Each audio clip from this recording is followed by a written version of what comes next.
6 लोग एक मनोरंजन पार्क में छुपन छुपाई खेलने की चुनौती लेते हैं। अगर उन्हें नहीं पाया गया तो वे 50 लाख रूबल जीतेंगे। छुपने का समय 1 घंटा है। शाओमी जानती है कि खोजने वाला शाओशुआई कुत्तों से डरता है, इसलिए उसने मनोरंजन पार्क के पास एक कुत्तों का घर ढूंढा। कुत्तों के घर में छुप गई, थोड़ा बाहर निकला सी ताकि शाओशुआई ना आए। टिज्जू ने फैसला किया कि वह शीशे की भूल भुलैया में छुपेगा। उसने शीशा तैयार करवाया और उसे दरवाजे के रूप में इस्तेमाल करके खुद को इस त्रिकोणीय क्षेत्र में बंद कर लिया। उसका छुपने का तरीका सफल रहा। शाओहुआ ने झूले वाली गाड़ी में छुपने की तैयारी की, प्लास्टिक बैग से ढक दिया ताकि उपकरण की मरम्मत का भ्रम पैदा हो सके। पांग मेई ने एक कूड़ेदान खरीदा और उसे शौचालय के पास रख दिया। खुद उसमें छुप गई, जो कि छुपने के लिए सुरक्षित और गुप्त था। कोई भी शौचालय के कूड़ेदान में दिलचस्पी नहीं लेगा। हुजीगी का छुपने का स्थान फेरिस व्हील था। वह सीट के नीचे छुप गया।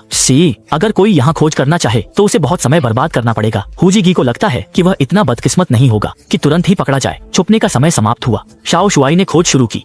खोज का समय 2 घंटे का था। मनोरंजन पार्क का क्षेत्रफल बहुत बड़ा है, उसमें किसी को ढूंढना आसान काम नहीं है। शाओशुआई विभिन्न मनोरंजन सुविधाओं में अंदर बाहर होता रहा। जब वह शीशे की भूल भुलैया में आया तो उसने सोचा कि यह छुपने के लिए एक बहुत अच्छी जगह है, लेकिन एक चक्कर लगाने के बाद वह खुद भ्रमित हो गया और बाहर निकलने का रास्ता नहीं ढूंढ पाया। संयोग से इस समय एक शीशा थोड़ा हिला।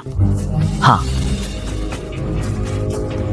हे भगवान, हे भगवान, हे भगवान। पहला अध्याय लिखो। टिएजू बाहर हो गया। बाकी प्रतियोगी कांप रहे थे। ठंडे मौसम में कितने लोग कितनी देर तक टिक पाएंगे। छोटा शुआई मनोरंजन पार्क में खोजता रहा और वह फेरिस व्हील के सेवा काउंटर पर पहुंचा, जहां उसने कर्मचारियों से एक चक्कर लगाने का समय पूछा।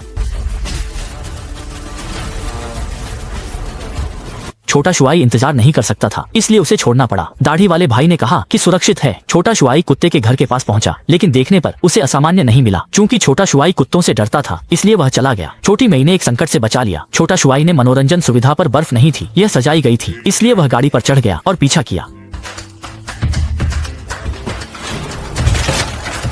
छोटा शुआई ने देखा फेरिस व्हील में छाया है। ये दाढ़ी वाले भाई थे जो व्यायाम कर रहे थे और 2 लोगों को पकड़ लिया। फिर जब मनोरंजन सुविधा को अंत तक धकेला गया तो छोटी हुआ वहाँ से बाहर निकली। इसके बाद छोटा शुआई जल्दी से फेरिस व्हील के नीचे दौड़ा और दाढ़ी वाले भाई के आने का इंतजार करने लगा। सर, ये आपकी पार्किंग जगह है।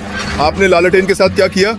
अब 2 लोग बचे हैं जिन्हें नहीं पाया गया है और खोजने का समय 5 मिनट बचा है। मौसम ठंडा है। छोटी मई और मोटी लड़की अभी भी डटी हुई हैं। एक कर्मचारी एक कूड़ेदान लेकर आया। छोटा शुआई को शक नहीं हुआ, जबकि मोटी लड़की उसमें छिपी हुई थी। इसके बाद छोटा शुआई कुत्ते के घर के पास आया। उसने देखा कि कुत्ते के घर में एक बड़ा कुत्ता है जो अजीब लग रहा था। उसने कुत्ते के घर में चला गया। तकिरिया सिखाया, मुझे पीटा। शाओमी को सफलतापूर्वक ढूंढ लिया गया। खोज का समय समाप्त हो गया और मोटी लड़की इस चुनौती की विजेता बन गई और उसे 500,000 रूबल मिले। यदि आप इस प्रतियोगिता में भाग लेने आए तो कहाँ छिपेंगे?